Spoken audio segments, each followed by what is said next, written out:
Mesdames, Messieurs, bonjour. C'est le 13h au Bénin. Voici le sommet. 8 conseillers communaux du parti Foscori pour un Bénin émergent, FCBE de Kérou, ne sont plus en odeur de sainteté avec leur formation politique originelle.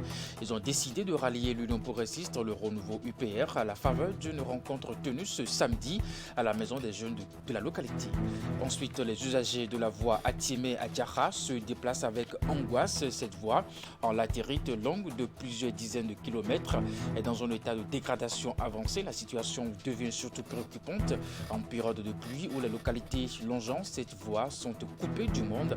À suivre dans ce 13h européen le reportage de notre antenne régionale Mono Koufou. Et puis enfin l'atelier de validation des offres de formation du modèle Rezao dans le cadre de la formation à la bivalence des enseignants dans les écoles normales supérieures. Les assises sont à la énième du processus lancé depuis août 2021. Elles ont réuni à Boycon des acteurs et experts invités par l'Institut national d'ingénierie, de formation et de renforcement des capacités des formateurs. Et voilà pour le sommaire de ce 13h au Bénin à nouveau. Bonjour et bienvenue en politique. 8 conseillers communaux du parti Foscori pour un Bénin émergent de Kérou ne sont plus en odeur de sainteté avec leur formation politique originelle. Ils ont décidé de rallier l'Union progressiste le renouveau UPR à la faveur d'une rencontre tenue ce samedi à la maison des jeunes de la localité. La rencontre qui a mobilisé militants et sympathisants du parti du professeur Joseph Diogbenou a été rehaussée par la présence du maire de Kérou, Sabi Dressou et Alassane Arounan pour le compte rendu. Voici les 8 conseillers FCBE de Kérou sur les 10 qui ont officiellement décidé de prendre la barque de l'Union progressiste, le renouveau UPR. À la faveur de cette cérémonie fort simple, ayant mobilisé sages, notables, militants et sympathisants de l'UPR de la ville, ces conseillers communaux, soutenus par 43 chefs de village que compte Kérou, ont déclaré leur adhésion au parti du Baobab auréolé de l'Arc-en-Ciel. Un choix délibéré et consensuel, pris après une analyse approfondie de la situation sociopolitique nationale. Convaincu que le parti Union progressiste Le Renouveau est le seul parti d'avant-garde qui puisse véritablement contribuer à l'animation et à la gestion politique en vue de l'essor économique, social et culturel du Bénin, considérant que le parti Union progressiste Le Renouveau, à ce jour, est l'unique formation politique représentative par sa notoriété et sa convergence exceptionnelle des filles et fils de toutes les régions du Bénin et de la diaspora, attestons en signant cette déclaration d'adhésion complète au collectif des 8 conseillers communaux du parti FCBE sur 10 de la commune de Kérou, appuyé par les 43 chefs de village que compte la commune de Kérou au parti Union progressiste Le Renouveau, et nous déclarons être prêts à respecter ses engagements, ses idéaux, sa stratégie, son projet de société et ses directives. Entre ces conseillers communaux et leur formation politique originelle, c'est le divorce total. Désormais, le parti du professeur Joseph Diogbenou peut se targuer d'avoir de nouveaux adhérents capables d'œuvrer pour le rayonnement et l'enracinement de l'UPR dans la cité de Kpabili et ses environs. Un motif de réjouissance et de satisfaction pour l'autorité communale qui prend l'engagement de rendre compte à acquis de droit. Au nom du président de l'Union progressiste Le Renouveau, au nom du coordonnateur départemental de l'Union progressiste Le Renouveau, au nom de tous les conseillers communaux UP de Kérou et à mon nom propre, maire de la commune de Kérou, membre de l'Union progressiste Le Renouveau, je tiens à saluer cet acte, à remercier sincèrement ces conseillers, 8 sur 10, qui nous ont rejoints, avec l'appui de 43 délégués sur 43 de notre commune. C'est dire que je peux déjà transmettre le message qui est véhiculé par cette décision aux instances de notre pays pour leur dire que la commune de Kérou est une commune de l'Union progressiste Le Renouveau. Le mariage entre ces ex-FCBE et l'UPR est ainsi scellé. Un acte qui marquera un tournant décisif dans l'histoire politique de Kérou.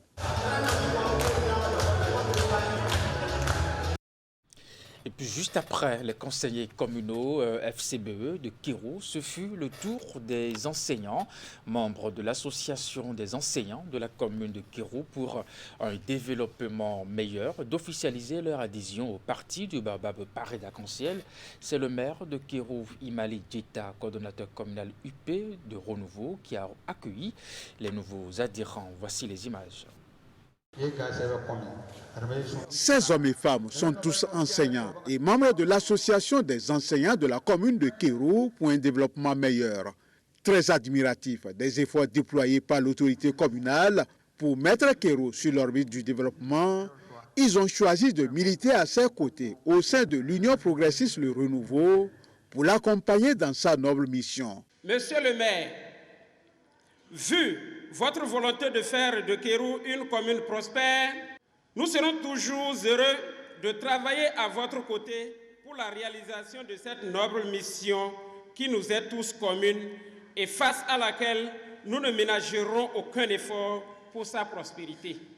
Monsieur le maire, nous profitons également de l'occasion pour exprimer la gratitude de la commune de Kéro au président de la République suite au démarrage effectif de réaménagement et de bitumage de la route commerciale cotonnière nationale inter-État Djougou-Penko-Kéro-Banikwara, qui était laissée pour compte depuis la naissance de nos aïeux.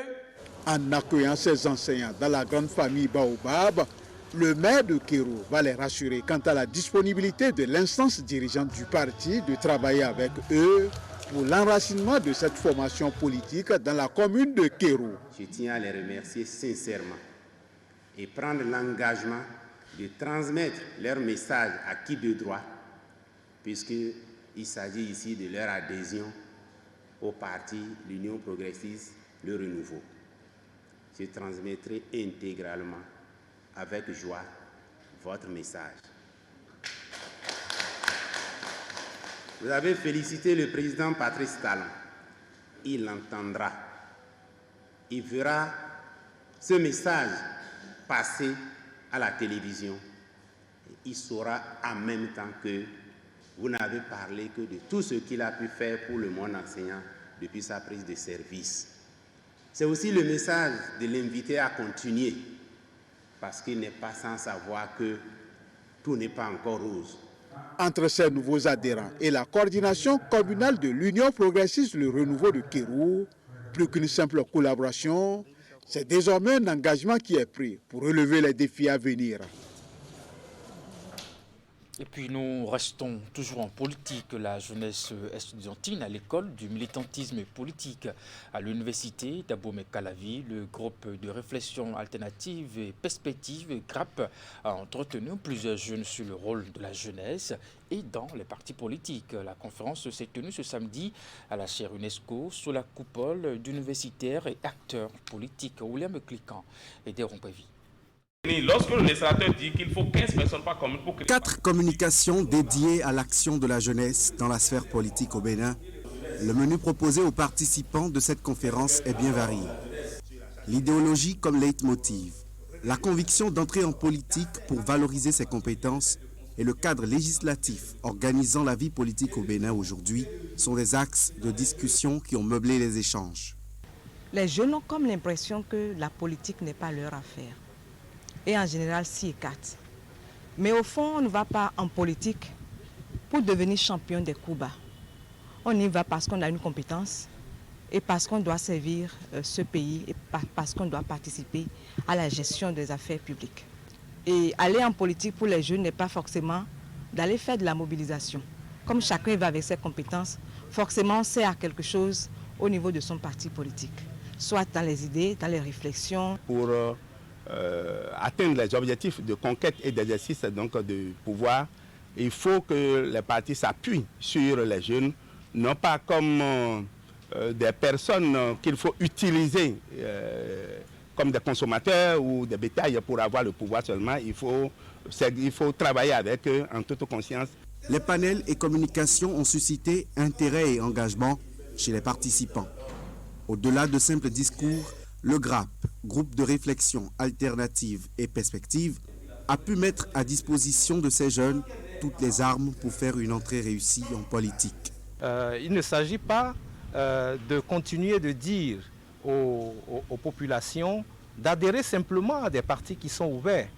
Mais il faut également que du côté des partis, il se développe une stratégie qui vise à détecter au sein des populations les personnes, les hommes et les femmes qui se distinguent par leur influence sociale, parce que justement, sans avoir déjà adhéré à un parti, ces personnes ont réussi à, disons, changer le cours des choses au niveau des populations.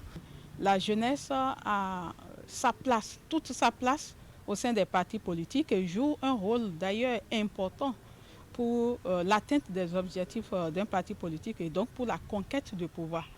Et cette conférence nous a permis de rappeler encore les rôles et responsabilités de la jeunesse, parce qu'il ne faut pas être jeune et attendre qu'on vous appelle, mais il faut aller, il faut offrir. Donc c'est aux jeunes de s'engager, de militer, de contribuer à l'animation de la vie politique.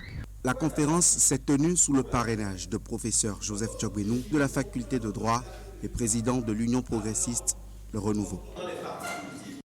Sensibilisation des populations à l'adoption des comportements de paix en période électorale. L'initiative est portée par les leaders républicains de la commune de Banté. L'activité a été lancée ce week-end lors d'une rencontre tenue à la maison des jeunes de la commune. Les échanges ont été précédés d'une caravane à travers la ville. Compte rendu. La foule a parcouru plusieurs artères de la commune de Banté et ses caravaniers circonstanciels. Après son élection et sa prise de fonction, la foule a parcouru plusieurs artères de la commune de Banté et ses caravaniers circonstanciels sont porteurs de messages de sensibilisation pour la paix en période électorale. Le cortège avait en tête plusieurs leaders du bloc républicain du pays des pactes de terre. L'ensemble du groupe est guidé par le conseiller communal Alphonse Djembou. La procession les a conduits à la maison des jeunes de la localité. Les élections législatives du 8 janvier 2023 sont déjà à nos portes. Donc, il est impérieux de retrousser les manches et de véritablement occuper le terrain pour qu'au soir du scrutin, la commune de Banté élise son propre député à l'Assemblée nationale. Tout ceci ne sera possible que dans la paix, l'unité, la synergie d'action. Le regroupement lance ainsi une série d'échanges avec les différentes couches socio-professionnelles de la localité. L'objectif est de les conseiller et les exhorter dès maintenant et ce jusqu'aux législatives prochaines à adopter des comportements favorisant la paix. À cet effet, responsables des cultes religieux, membres des différents groupements, associations et organisations de la société civile, les conducteurs de taxis, motos et autres acteurs sont appelés à cultiver le vivre ensemble, le respect de l'autre mais aussi la divergence d'opinion.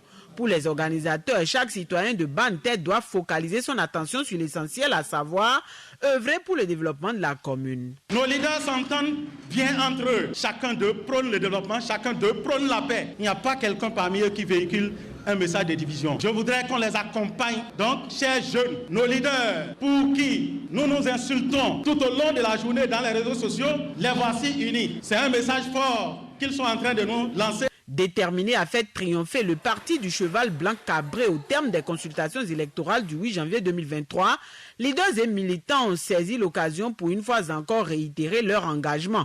Toutefois, la question des positionnements constitue également selon eux une autre équation à résoudre.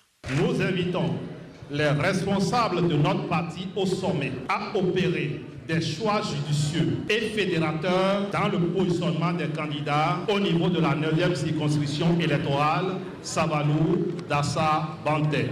Le président de la République ne sera pas dupe de la supercherie qui pourrait s'observer sur les listes des partis de la mouvance présidentielle. Nous restons sereins et convaincus qu'il tiendra compte de certains critères et paramètres et évitera certains pièges qui seraient légèrement dissimulés afin de trier les bons grains de l'ivraie.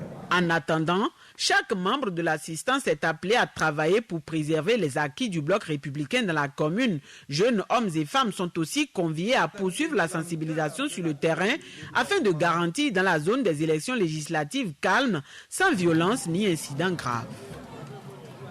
Nous restons toujours à Banté. L'association de développement de l'arrondissement de Banté, ADAB, prend ses responsabilités face à l'état de salubrité dans lequel végète le centre de santé de la commune sous le leadership de son président, le colonel Marcelin Laourou. Elle a organisé une vaste campagne de salubrité, bien entendu, ce 1er octobre 2022. Une campagne dont la fin a été marquée par la remise d'un important lot de matériel de saclage et d'entretien. Une manière de mettre le dispositif nécessaire pouvant permettre à la DAB et à la population de continuer cette œuvre de développement. Le colonel Laourou a saisi l'occasion pour remercier le président Patrice Talon qui veut rénover le centre de santé actuel et reconstruit et également renouveler l'hôpital. C'était ce week-end à Banté, Clément Djadi. Après son élection et sa prise de fonction le 23 juillet passé, le président de l'association de développement de l'arrondissement de Banté passe à la mise en œuvre de son plan d'action. Le colonel Marcelin Laourou et des membres du bureau de l'ADAB, accompagnés des jeunes et des femmes mobilisées, sont ici au centre de santé de la commune pour le dernier jour de cette campagne de salubrité d'une semaine. De 88 à aujourd'hui, comptez combien de gouvernements sont passés. Nous les cadres, nous voyons la chose et nous ne réagissons pas. Les politiciens, nos politiciens voient la chose, ils ne réagissent pas. Mais quand j'ai parcouru les salles, j'ai failli couler des larmes. Pour le représentant du centre de santé communal, le chef d'arrondissement central et les autres invités, cette action portée par le président de l'ADAB est une première. Elle mérite d'être pérennisée pour le bien-être des populations. Et pour la rééditer, le colonel Marcelin Laourou a remis un important lot de matériel de salubrité composé des roues, des coupes-coupes, des balais et des brouettes pour les prochaines séances de salubrité dans la ville. Le colonel Laourou Marcelin, ça veut dire que nous ne sommes pas trompés de chemin. Nous savons bien qu'il est capable de beaucoup de choses. Et c'est la preuve que nous voyons aujourd'hui devant nous. Aujourd'hui, nous sommes ravis. Nous sommes ravis et nous disons merci. Il a promis effectivement ces choses faites aujourd'hui. Quand vous faites les tours derrière le bâtiment, vous allez voir que tout est bien entretenu. Je crois que c'est une très belle initiative qu'on doit réitérer chaque mois. Je rends grâce au colonel, président de l'ADAB, qui vraiment s'est déchaîné, je veux dire, pour que l'air à respirer puisse être sain. De 1980, si c'est aujourd'hui le président Talon qui décide de construire l'hôpital, nous ne pouvons que dire merci. On n'a pas besoin d'être politicien pour dire merci à un président de la République. Parce que l'hôpital, c'est pour nous. Opération de salubrité réussie donc, ici à l'hôpital de la commune, qui manque également de personnel et de blocs opératoires. Les organisateurs qui ne veulent pas s'arrêter en ce bon chemin se fixent déjà des objectifs. C'était une brousse. Mais aujourd'hui, nous avons contourné, on voit la clôture de l'hôpital jusqu'à marcher et venir ici. Chère population, moi je suis fier de vous. Et je crois que d'ici 3 séances, on peut même s'asseoir ici et manger. Aujourd'hui, nous avons eu la nouvelle que son Excellence, M. Patrice Talon, c'est-à-dire le président de la République, veut développer le centre de santé de Banté. Et je crois que déjà on est sur la bonne marche. Banté doit pouvoir soutenir ceux qui veulent nous aider pour qu'on refectionne notre hôpital. L'association de développement, dans son rôle de conscientisation et de sensibilisation, promet de jouer pleinement sa partition pour mettre toute la ville de Banté au propre avec ses matériels offerts par son président. Et pour joindre l'acte à la parole, le bureau local se retrouve désormais chaque premier ou dernier week-end du mois pour le même exercice. La direction du parc national de la Pendjari a offert 50 poubelles métalliques à la mairie de Tangueta à travers l'association communale hygiène et assainissement de la localité. La cérémonie de remise de ce don à la mairie de Tangueta s'est tenue en présence des autorités à divers niveaux, du directeur des actions périphériques du parc national de la Pendjari et bien entendu des bénéficiaires. Une action qui aura coûté 780 000 francs CFA. Suivez ici le compte rendu de Régis Hippolyte Agossou. 50 poubelles métalliques à l'association communale hygiène et assainissement Achar de la commune de Tangueta. Le geste émane de la direction du parc national de la Pengari qui répond ainsi favorablement à l'une des doléances de la mairie afin de soutenir ses efforts pour une ville de Tangueta propre. Ce geste de la part de la direction du parc national de la Pengari fait suite à une demande qui lui a été adressée par la commune en vue de soutenir l'association qui s'occupe de l'hygiène et l'assainissement de Tangueta. On est toujours aux côtés des communes riveraines pour pouvoir les accompagner dans leur action de développement au profit des communautés. L'objectif de African Park et de la direction du parc national de la Pengari est de contribuer à une meilleure gestion des ordures ménagères dans la ville de Tangueta, vitrine du tourisme dans la Takora. Voilà pourquoi le président de l'association récipiendaire a remercié le donateur pour cet accompagnement. Merci encore une fois APN pour son appui qui vient à point nommé et va faire un grand coup de pouce à notre association pour le bonheur des populations de Tangueta et surtout à son assainissement. Je voudrais inviter APN à continuer à nous soutenir, car le transport des ordures n'est pas une mince affaire. L'autorité communale a salué la détermination et l'engagement d'African Park et de la direction nationale du parc de la Pengari. Je remercie vraiment African Park pour tout ce qu'il fait pour accompagner la mairie, non seulement pour améliorer les conditions de vie de nos populations autour du parc, mais aussi pour faciliter à la mairie l'entretien et l'aménagement de son cadre de vie de la population. C'est très important que nous vraiment saluer cette action-là. C'est un ouf de soulagement. Vous avez déjà trouvé là, on va mettre les ordures ménagères. Maintenant, il faut qu'on trouve là, comment on va les transporter, les amener à la décharge. Ça, c'est important. Là, vous devez vraiment combler tout ce qu'on a comme vide pour vraiment être efficace au profit de nos populations. C'est un geste modeste.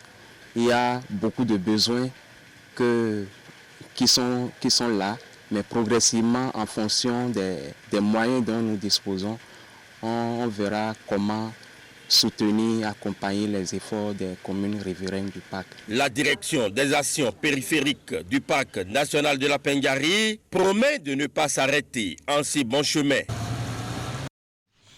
Eh bien, 786 400 francs CFA, c'est bien le coût total de ce don constitué de 50 poubelles métalliques à la mairie de Tangueta. Nous allons à présent nous rendre dans le département du Mono où les usagers de la voie Tiémé-Atiara se déplacent avec angoisse. Cette voie en latérité longue de plusieurs dizaines de kilomètres est dans un état de dégradation avancée.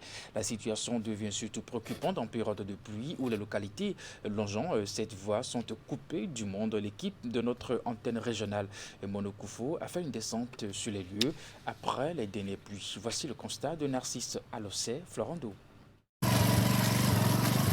Voici les résultats du dernier déluge qui s'est abattu sur le sud de Bénin. Nous sommes sur la voie Tiémé-Atiara dans le département du Mono. Selon les témoignages recueillis auprès des riverains, cette voie qui relie deux grandes communes du Bénin, Atiémé et Grand Popo, est plongée dans cet état chaque fois que Dame Nature fait parler son humeur. Et ces dernières années, quand il pleut, même à pied, tu ne peux pas traverser la voie. Et c'est une voie qui avait de gravier. Mais c'est par le temps, l'usage du temps, que les graviers, les niveleuses qui viennent arranger les voies, renvoient les graviers dans la brousse. Et vous allez constater maintenant que c'est une voie qui n'a même pas de gravier. C'est une voie qui est devenue une voie argileuse. Du coup, circuler devient un véritable casse-tête. Aucun moyen de locomotion n'est recommandé. Si tout véhicule à 4 roues est déconseillé, les 2 roues s'exposent aux chutes et notre équipe de reportage en a été témoin. Celui qui vit la mésaventure ici est un enseignant qui se rendait en cours. Je vais au cours, mais compte tenu de l'état de la voie, j'ai dû laisser ma moto pour prendre un ZEM. Malheureusement, voilà, à quelques mètres encore, je viens de faire une chute comme vous le constatez. Tout comme lui, nombre d'usagers des établissements scolaires implantés ici vivent les affres des changements climatiques. Tu quittes la maison à 6 heures. Par exemple, sur la voie, il a plu. Tu tombes, le kaki est mouillé avec de la boue. Tu vas te retenir à la maison encore. Il y a plusieurs difficultés. Il y a de l'eau sur la voie. Nous n'avons pas supporté l'eau. On ne sait pas par où passer pour venir à l'école. C'est vraiment difficile. C'est un calvaire de se rendre dans ce CEG-là en période de pluie et surtout lors de l'inondation. On était plus nombreux que ça. Mais cette année, ils sont tous partis. Certains ont abandonné, d'autres ont fait transfert pour aller ailleurs. On risque de faire une année blanche à cause de la voie là, si ça continue comme ça. Certains, visiblement plus avertis ou prévoyants, prennent sur eux des mesures de substitution d'habits et passent à l'acte à l'abri en cas de désagrément. Soucieux des fruits de leur rendement en fin d'année, les apprenants, eux, se disent pénalisés. À cause de l'état de notre voie, nous sommes en retard déjà dans le programme, alors qu'à la fin de l'année, nous allons composer les mêmes épreuves, surtout à l'examen, nous allons composer les mêmes épreuves. Les autres qui sont ailleurs sont déjà en avance sur nous. La préoccupation majeure ici, ce sont des cas d'urgence en cas de maladie, avec un état de dégradation aussi avancé de la seule voie qui relie leur localité au reste du monde. Usagers et riverains craignent pour leur vie. Ni l'ambulance ne peut chercher la femme en travail d'accouchement pour l'hôpital de zone lorsqu'il y a urgence. Surtout les femmes enceintes qui seront vraiment dans un état vraiment compliqué et nous les référons. On ne sait même pas comment il faut faire pour qu'ils puissent aller à la destination, aller à l'hôpital de zone pour mieux prise en charge. Les enfants de moins de 5 ans, nous sommes tous en difficulté, on ne sait pas. Des vies humaines exposées donc au danger ici à Grand Popo et à Thiémé, faute de voies de communication. Pour des communes considérées aussi comme des greniers agricoles, des produits issus des champs sont en souffrance. Les tomates, les produits des champs restent dans les champs et se gâtent et n'arrivent pas sur la voie pour la vente. Pas de voie d'accès pour les acheminer et les écouler. Au cours de notre tournage, nous avons croisé ce sexagénaire qui revenait du champ.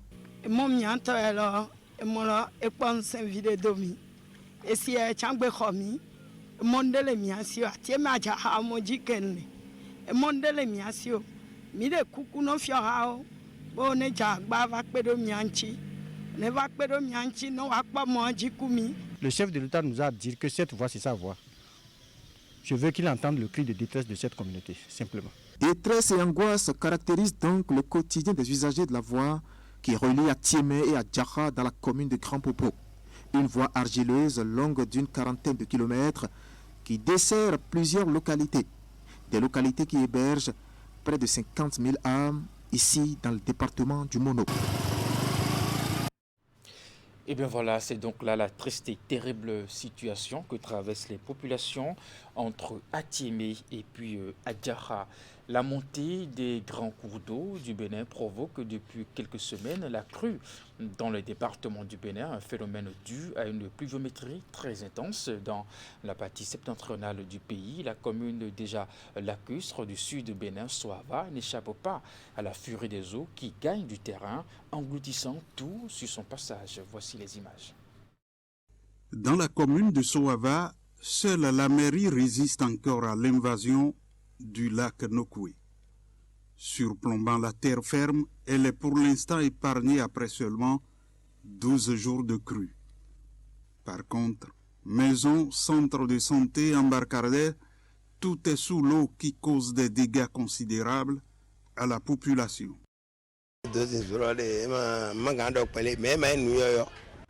Nous sommes habitués à la crue. Celle de cette année a pris d'ampleur. Un phénomène qui arrive tous les ans. Mais il y en a qui surviennent tous les 15 ou 20 ans.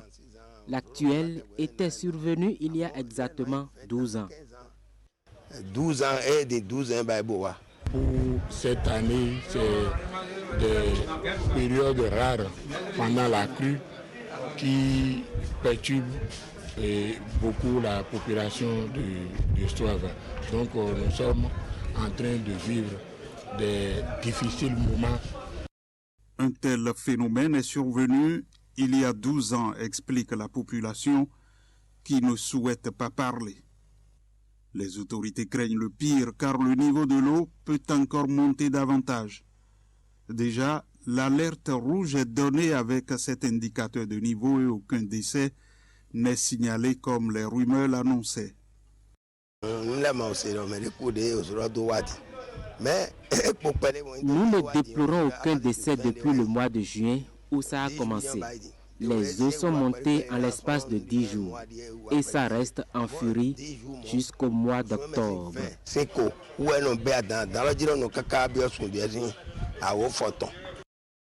Dans toutes les localités de la commune, les écoles sont au ralenti 2 semaines seulement après la rentrée.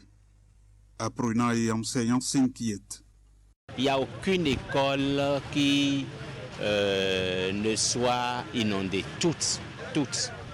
Ce qui fait que les difficultés se sont accrues. Accéder aux écoles actuellement, c'est vraiment un calvaire pour les enseignants, également pour les apprenants, même s'ils sont du milieu. Ce qui fait que les parents ont peur de laisser leurs enfants, surtout les petits-enfants, là, aller à l'école. Donc actuellement, les classes de CI, CP, c'est pratiquement vide. La situation n'est pas négligée par les autorités communales. À l'arrivée de notre équipe de reportage, le conseil communal était déjà en séance depuis 7 heures du matin. Et dans l'après-midi, une réunion de crise a été convoquée et à laquelle des partenaires sociaux ont pris part. Nous donnons des recommandations sur le terrain. Et suite à cela, nous avons convoqué aujourd'hui même, ce vendredi 30 septembre, nous avons convoqué une réunion d'urgence qui a regroupé tous les partenaires sociaux qui sont sur la plateforme. Dans la ville de Cotonou, les quartiers longeant la berge fluviale n'en sont pas épargnés. C'est le cas de Ménotin où les habitants vivent le calvaire.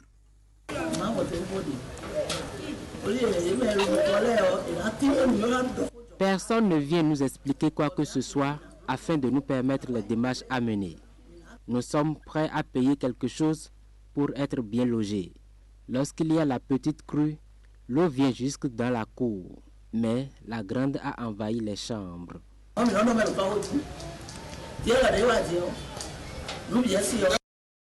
Comme en Ménotin, d'autres parties de Cotonou sont exposées au phénomène de la crue. Et pour la plupart du temps, les habitants sont contraints d'aller chercher d'autres abris ailleurs en attendant la décrue. Dans la suite de ce trésor au Bénin, une cinquantaine de jeunes femmes viennent d'être embarquées dans un projet important, un projet qui permettra aux femmes de devenir de plus en plus décomplexées vis-à-vis de l'idée d'entreprendre et de commencer une carrière dans le numérique. Le lancement du projet s'est tenu dans la matinée de ce samedi à Bénin Royal Hotel. Je vous laisse découvrir ce projet dans ce compte rendu.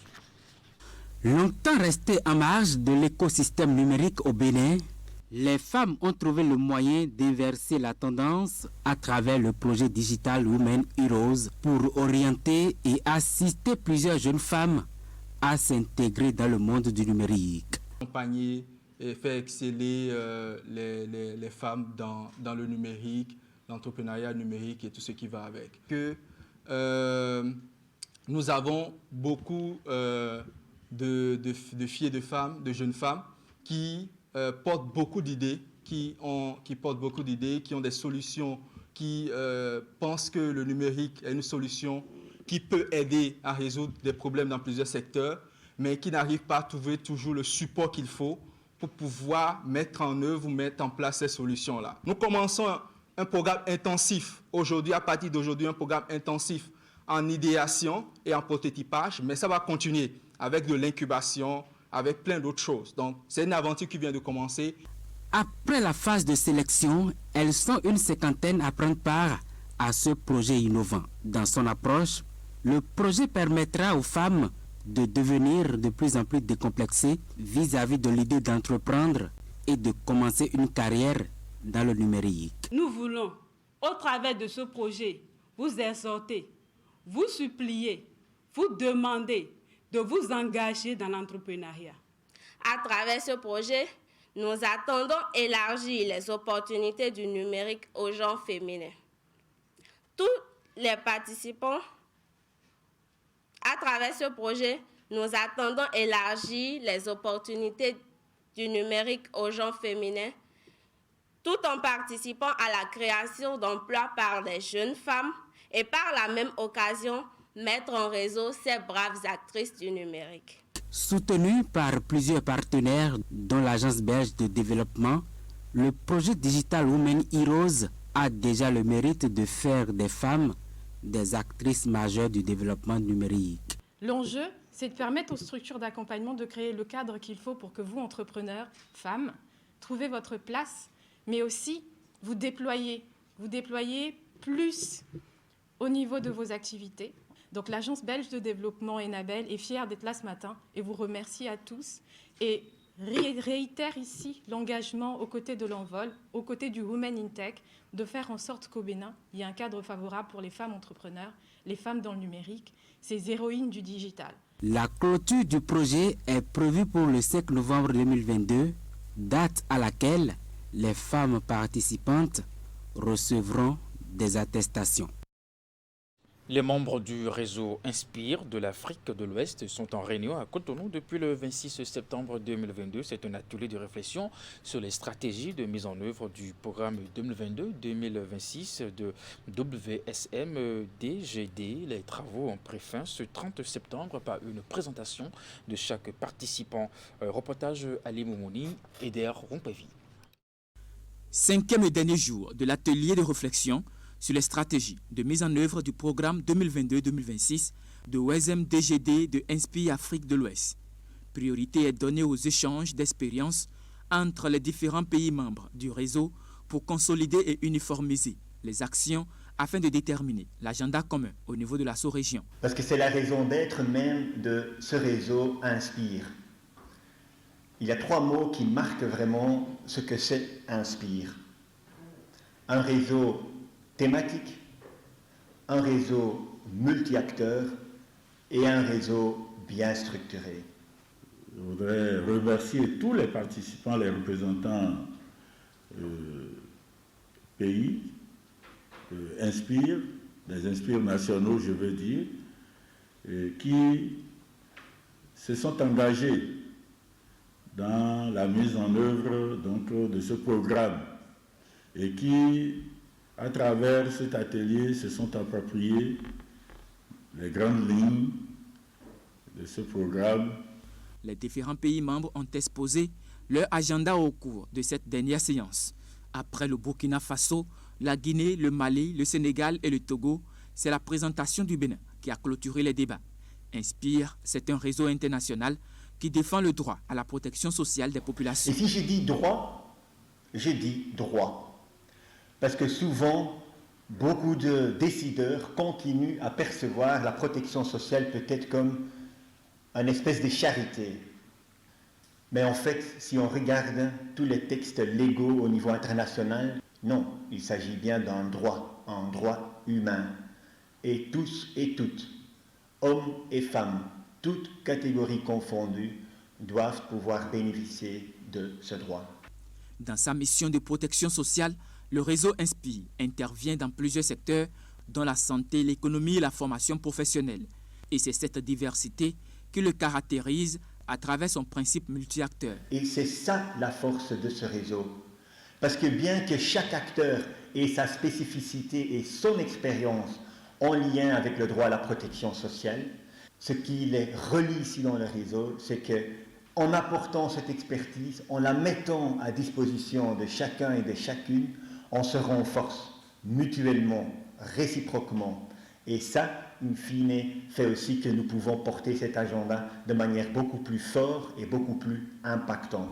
Faut-il le souligner, en dehors de ce rendez-vous qui se tient au Bénin, les membres du réseau Inspire des autres régions, aussi bien continentales que mondiales, se réunissent aussi.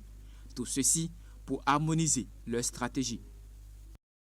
Et puis nous terminons avec cet atelier de validation des offres de formation du modèle Réseau dans le cadre de la formation à la bivalence des enseignants dans les écoles normales supérieures. Les assises sont de la 1e du processus lancé depuis août 2021. Elles ont réuni à Boycon des acteurs, des experts invités par l'Institut national d'ingénierie, de formation et de renforcement des capacités des formateurs. Les détails. C'est une énième rencontre dans un processus enclenché depuis le 2 août 2021. L'atelier est organisé par l'Institut national d'ingénierie de formation et de renforcement des capacités des formateurs, INIFR-CF. Il est consacré à la validation des offres de formation du modèle RESAO, entendez, Réseau pour l'excellence de l'enseignement supérieur en Afrique de l'Ouest. Cet atelier constitue l'avant-dernière étape du processus clairement défini dans le planning des activités conduites conjointement par le ministère des enseignements secondaires, techniques et de la formation professionnelle et le ministère de l'enseignement scientifique et de la recherche scientifique à travers les structures compétentes en la matière. Les présentes assises ont été précédées de plusieurs rencontres dont la dernière a été dédiée à l'élaboration des différents curricula qui feront objet des débats. Les travaux ont été effectués selon une méthodologie définie en 7 points.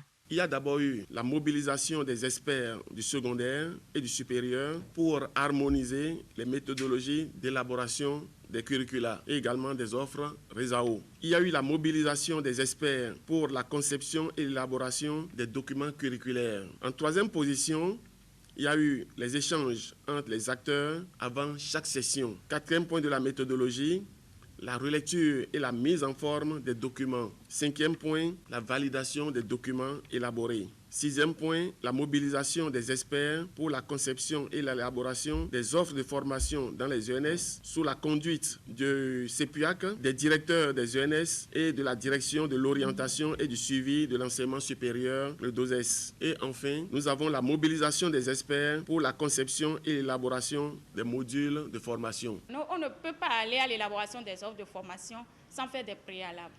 Il a fallu donc trouver scientifiquement la méthode qu'il faut pour que les offres là soient recevables autant au niveau du Bénin qu'au niveau sous-régional. Parce qu'aujourd'hui, nous ne voulons plus former des enseignants qui vont seulement travailler au Bénin. Nous voulons former des enseignants qui, à leur sortie des écoles normales supérieures, puissent avoir la possibilité d'enseigner autant au Mali, en Côte d'Ivoire, au Sénégal et dans les autres pays que constituent les pays membres de RESAO. Pour une éducation de qualité au Bénin, le gouvernement dans ses réformes a opté pour la formation à la bivalence des enseignants dans les écoles normales supérieures. Dès lors, les dispositions sont en train d'être prises pour l'atteinte des objectifs. Les résultats issus de la mise en application des nouvelles stratégies développées permettront d'améliorer les offres en vue de pourvoir toutes les écoles d'enseignants compétents et qualifiés dans leur domaine. Stop et fin de ce 13h au Bénin. Merci de l'avoir suivi. Le programme se poursuit sur Canal 3 Bénin à 16h. Votre bulletin d'information, 19h30, la grande édition de la soirée. Jusque-là, portez-vous bien et à très bientôt.